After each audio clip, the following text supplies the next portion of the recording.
Satpol PP Kota Palembang bersama polisi, Satpol PP Provinsi Sumatera Selatan dan sejumlah lembaga terkait menyegel hal di salah satu tempat hiburan malam di kawasan Sukarami, Palembang.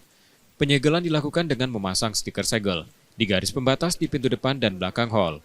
Asisten 1 Setda Kota Palembang Heri Aprian mengatakan penyegelan dilakukan karena pengelolaan tempat hiburan malam itu tak kunjung mengurus izin operasional. Apalagi sebelumnya terjadi pengeroyokan antara pengunjung hingga menyebabkan 1 orang luka parah. Surat peringatan pemberitahuan sudah sesuai prosedur ya. Yang terakhir itu kita pemberitahuan bahwa kita akan menyegel. Ditutupnya sampai kapan, Pak? Sampai dia mau mengajukan izin sesuai dengan prosedur. Ya, silakan mengajukan izin. Kita ini pelayan masyarakat loh, ya, pemerintah kota ini. Jadi kalau dia mau mengajukan izin silakan. Tapi sekarang kita tutup karena tidak ada izin.